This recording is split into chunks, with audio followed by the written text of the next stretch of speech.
Hey guys, back with another Borderlands 2 countdown, and today I figure we could go over some of what I think are among the best and most accurate guns and weapons in Borderlands 2. Now before we start, this list is going to attempt to balance weapons that have great accuracy with weapons that are reasonably powerful. While you may be able to find weapons that are technically more accurate than some of these that appear on this list, some of those weapons might not be quite as powerful, and as an example, while the Hawkeye may be more accurate than a Maliwan Snider, I think in the long run that you'll find that the Snider is a far more practical and useful weapon.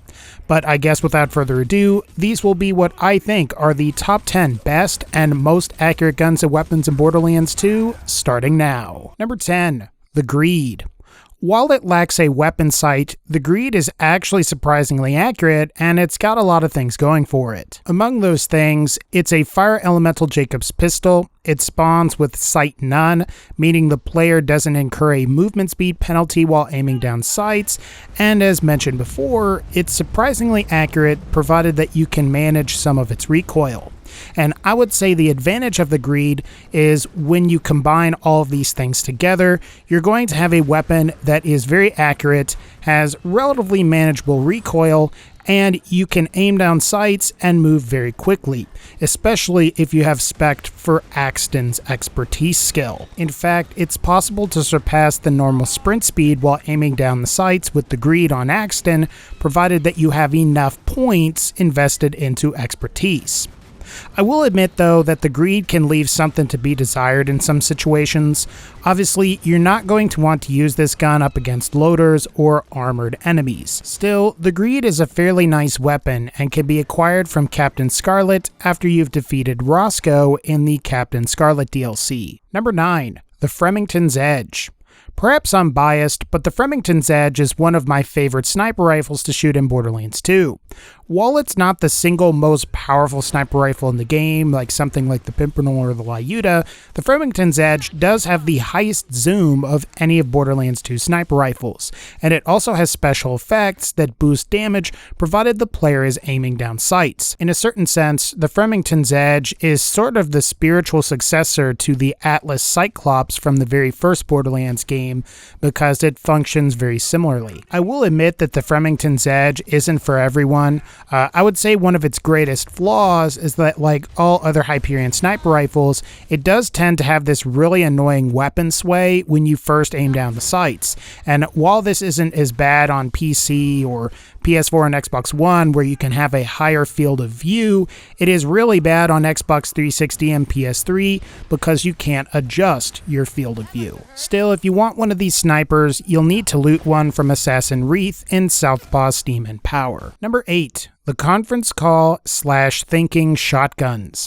So the Conference Call is a fairly famous gun among the community, while the Thinking Shotgun is simply a Hyperion shotgun with the Hyperion barrel. And if you're not sure what the Hyperion barrel for shotguns looks like, it's basically the same thing as the Conference Call barrel. In other words, the Hyperion Thinking Shotgun is essentially the non-unique version of the Conference Call in terms of looks, and both of these shotguns are quite accurate and have very low ammo consumption per shot. In general, all shotguns with the Hyperion barrel tend to be far more accurate, whether they're from Hyperion, Jacobs, Bandit, Torg, or Tediore. Though I would say when it comes to the best accuracy over time, you're better off sticking with the Conference Call and the Thinking Shotgun. If you want a Conference Call, it can drop from either the Warrior in the vanilla game or the Handsome Sorcerer from the Dragonkeep DLC. And as for the Thinking Shotgun, it should be able to drop from any suitable loot source. Number 7. The Longbow. While the Longbow lacks a scope and the projectiles move in an arc, the Longbow can prove to be very accurate once the user has managed to get a hang of its inherent weapon sway. And like all Hyperion sniper rifles, the Longbow becomes more accurate as you fire.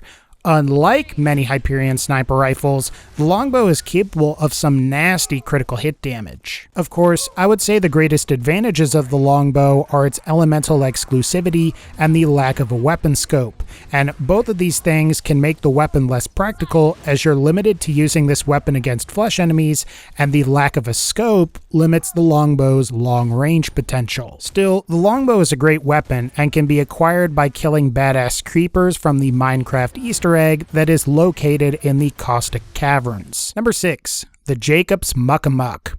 While the Skull Masher is fairly accurate for what it is, and the Godfinger is probably the best super long-range sniper rifle in Borderlands 2, I think both of these weapons are somewhat lacking when compared to the Muck.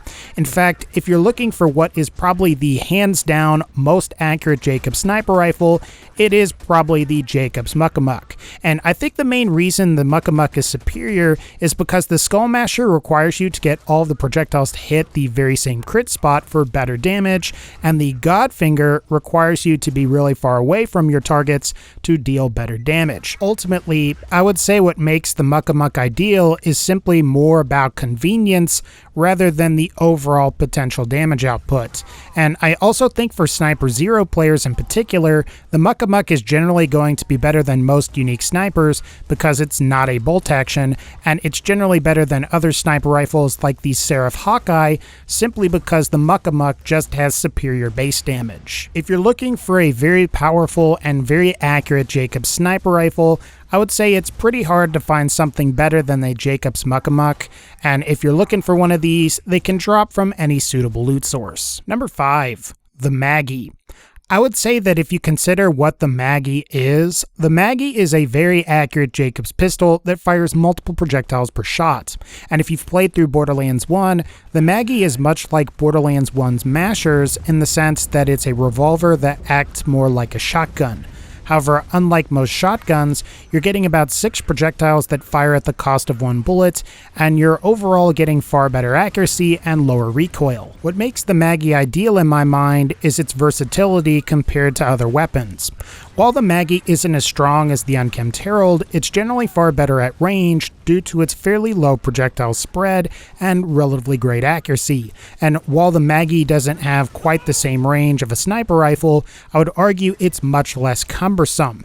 And as I alluded to earlier, the Maggie can be better than some shotguns simply due to its reduced ammo consumption, and it helps that you can carry roughly 800 pistol ammo while you can only carry about 200 or so shotgun shells. The Maggie is a perfect shotgun alternative for pistol users, and if you want one of these, you can receive a Maggie upon killing McZafford during or after the Clan War Zaffords vs. Hodunks side quest mission. Or more simply, make sure you complete up to the final quest in the Clan War quest line, and make sure you kill McZafford rather than the Hodunks. Number 4. The Maliwan Snider. So the Snider will be the only weapon on this list that isn't from either Jacobs or Hyperion.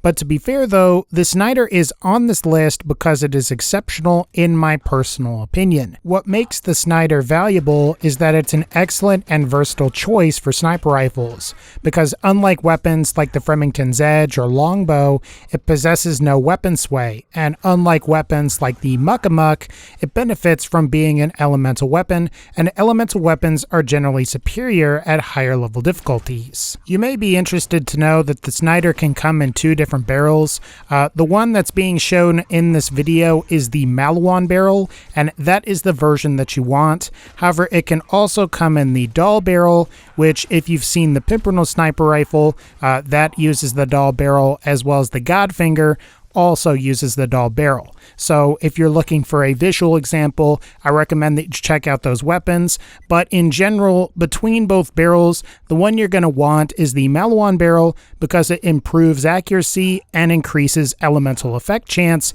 with no noticeable penalties. If you want one of these snipers, you're just going to have to get lucky and have one drop from any suitable loot source. Number 3. The Becca. Perhaps there are slightly more accurate assault rifles out there, but I would go as far to say that the Becca is arguably the most powerful of the highly accurate assault rifles from Jacobs. In fact, I think it's fair to say that the Becca is definitely the most powerful non-elemental assault rifle in Borderlands 2, and may even be the most powerful assault rifle in Borderlands 2. And with the right weapon parts and a little practice handling the recoil, the Becca can be devastatingly accurate. It also doesn't hurt that you're getting 4 projectiles fired at the cost of 1 bullet, thanks to the Becca's unique projectile pattern, where 1 bullet fires, splits into 2, and then that secondary projectile projectile hangs for a little while, then splits into 3, and then those hit enemies. My only complaint about this weapon is mostly superficial, and that's that I wish that it could come in all elements and came in an automatic variant. Overall though, the Becca is a phenomenal and very accurate assault rifle and has the best feel to it in Borderlands 2's endgame.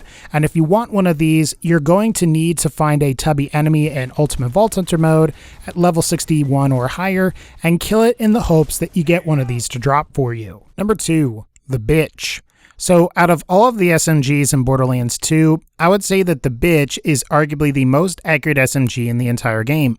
This isn't really that much of a surprise since it's a Hyperion weapon, but still, I think if you're looking for the most accurate SMG possible, then it's probably going to be the Bitch SMG. While those first 2 shots aren't necessarily the most accurate, once you've got maximum accuracy homed in on the Bitch SMG, you're pretty much going to be able to snipe enemies from across the map, and this weapon is also great for obtaining easy second wins while hip firing because it makes it really easy for the player to hit those enemies' crit spots. While I wouldn't say that the Bitch is the best SMG in all of Borderlands 2, it's definitely up there and it's definitely worth it to try and defeat the bunker in order to get one of these weapons. Number 1. The Lady Fist. When it comes to pistols, it should really be no surprise that a Hyperion pistol would prove to be one of the most accurate. And I would say when it comes to Hyperion pistols, the Lady Fist is arguably the most desirable.